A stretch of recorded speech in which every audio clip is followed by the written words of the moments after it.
जय हिंद दोस्तों, कैसे हैं आप सब। स्वागत है आपके पास फिर से। देखो, मैथ को लेकर के बहुत सारे लोग कंफ्यूज हैं और मैथ सही से हो नहीं पा रही है बहुत सारे लोगों की। मैथ के क्वेश्चंस आप सही से पकड़ नहीं पाते हैं। एक मेथड बता रहा हूँ, उसी मेथड से आप मैथ को अपना इतना स्ट्रॉन्ग कर सकते हैं। सारे क्वेश्चंस उस मेथड से होंगे।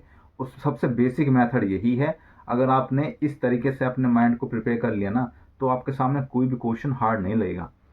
असल में होता क्या, जब टीचर क्वेश्चन कराते हैं तो हम अच्छा करते हैं, लेकिन जब हम सेल्फ से करते हैं तो क्वेश्चन ही नहीं हो पाते हैं। बहुत सारे लोग के साथ यही समस्या है। मैं बताता हूँ कि आपको करना क्या है। इसका सॉल्यूशन बहुत कम लोगों को पता है, और उन्हीं को पता है जो काफ़ी एक्सपीरियंस लेकर के बैठे हैं। जब भी आप मैथ का क्वेश्चन पढ़ें तो पढ़ते ही कुछ क्वेश्चन ऐसे होते हैं जो एक ही स्टेप में कंप्लीट हो जाते हैं। वो आपने कर लिया ख़त्म। वो इजी क्वेश्चन होते हैं। कुछ क्वेश्चन ऐसे होते हैं जो 2 से 3 स्टेप में कंप्लीट होते हैं। पहला स्टेप, दूसरा स्टेप, तीसरा स्टेप। अब जब हम कोई भी क्वेश्चन पढ़ते हैं तो विद इन 2 से 3 सेकंड्स आपके दिमाग में रोड मैप बन जाना चाहिए कि इस सवाल को हम करेंगे कैसे। कैलकुलेशन तो अलग बात है, हमें बेसिक चीज़ पता चल जानी चाहिए कि इस क्वेश्चन को इस आधार करने का ये है, और इसमें ये वाला फॉर्मूला लगेगा और इस तरीके से क्वेश्चन हो जाएगा। ये काम 2 से 3 सेकंड के अंदर हो जाना चाहिए।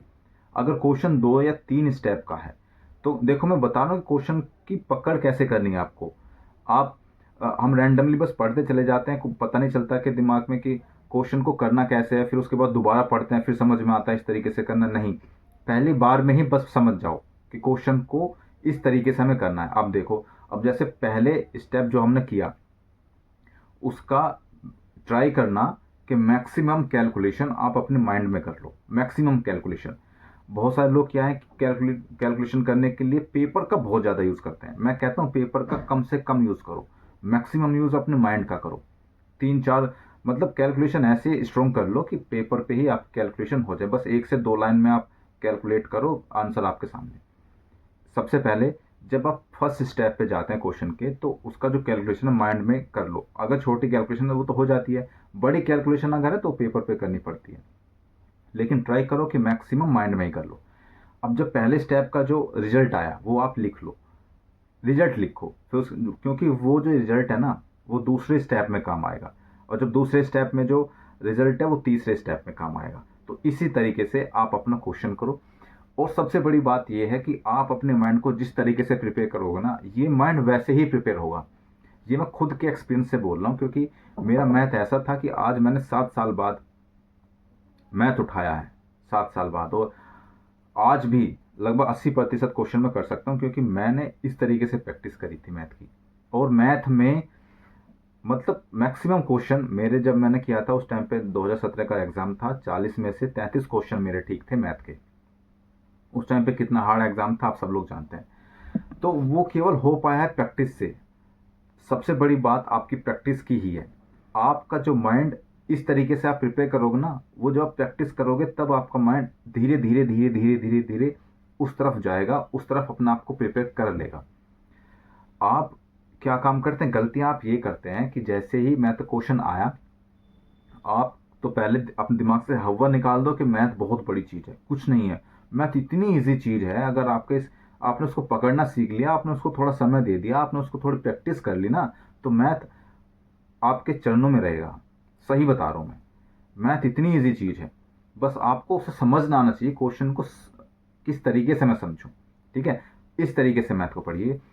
स्टेप बाय स्टेप मैथ को करिए। एक ही बार में पहले स्टेप में कैलकुलेट करके आओ, रिजल्ट लिख लो। दूसरा स्टेप पढ़ो, दूसरे स्टेप में कैलकुलेट करके रिजल्ट लिख लो। तीसरे स्टेप में 2 3 लाइन में कैलकुलेट करो, आंसर आपके सामने होगा। इस तरीके से मैथ को किया जाता है, इस तरीके से क्वेश्चन को पकड़ा जाता है, मैथ के क्वेश्चन को। और यही एक तरीका है। अभी आप, अगर आपके एग्जाम में लंबे लंबे क्वेश्चन आ गए मैथ के, सपोज आप क्या करोगे मुझे बताओ। क्यों, अभी तो चलो ऑफलाइन में बहुत अच्छी बात है। ऑनलाइन में तो ऐसे होता था कि स्क्रीन ऊपर से पढ़ा, स्क्रीन निकल गई, नीचे वाला पढ़ रहे हैं, ऊपर वाला भूल गए क्या पढ़ा था। ऐसे ऐसे क्वेश्चन भी आए 2017 में।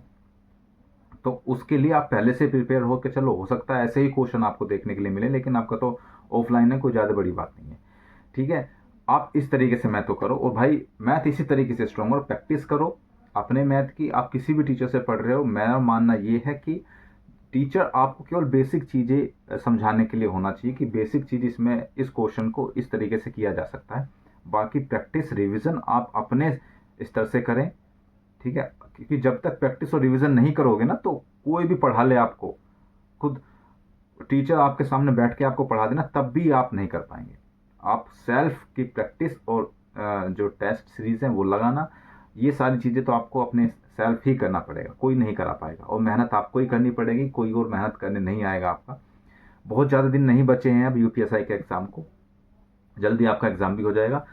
तो मैथ को लेकर के अब कन्फ्यूजन मेरे हिसाब से दूर हो जाना चाहिए, क्योंकि ये एक ऐसी चीज़ है, बेसिक चीज़ यही है और इसी तरीके से आप अपने मैथ को स्ट्रॉन्ग कर सकते हैं। इसके अलावा कोई चीज़ नहीं है, इसके अलावा कोई ब्रह्मास्त्र नहीं आता है कि आपने ब्रह्मास्त्र धारण कर लिया और आपके मैथ कंप्लीट हो गई। प्रैक्टिस ही आपको मैथ को स्ट्रॉन्ग बनाएगी। मैथ के क्वेश्चन कर सब लेते हैं, लेकिन एग्ज़ाम में जाकर के कम समय में और एक्यूरेट करना, ये सबसे बड़ी बात है। और एक चीज़ और आपके सामने प्रॉब्लम आती है कि आपकी कैलकुलेशन गलत हो जाती है। आपने, चलो आपके माइंड में रोड मैप बन भी गया, आपने जब कैलकुलेशन की तब कैलकुलेशन बहुत लोगों की गलत हो जाती है, उसी कारण आपका आंसर गलत हो जाता है। आपकी बेसिक पता है आपको कैसे करना है, आपको फॉर्मूला भी पता है कैसे करना है, लेकिन कैलकुलेशन में मिस्टेक हो जाने के कारण, ये जो कैलकुलेशन में मिस्टेक होती है ना, इस चीज़ पर विशेष ध्यान रखना, क्योंकि ये कई क्वेश्चन गलत कराएगी। ये बात ध्यान रखना, कोशिश करना कि कैलकुलेशन सटीक करो, एकदम एक ही बार में ठीक करो, बार बार उसको मत करना, ठीक है। ये कोशिश करो, जब भी कोशिश करोगे तो बिल्कुल ठीक हो जाएगी, कोई दिक्कत नहीं है। मैथ आपकी, मैथ को इस तरीके से पढ़ो, बाकी लोग आप पढ़ते रहो यार, मेहनत करो, और इस बार आपका सिलेक्शन जरूर हो जाना चाहिए, ये मेरी आशा है और मुझे विश्वास भी है, क्योंकि बहुत सारे लोग अच्छी मेहनत कर रहे हैं और मैं आशा करता हूँ आप सब लोगों का सिलेक्शन हो। मिलते हैं अगली वीडियो में, तब तक के लिए जय हिंद। और मैथ को स्ट्रॉन्ग करो, क्योंकि मैथ आपको आपका सिलेक्शन दिलाएगा, ये बात ध्यान रखना। जय हिंद।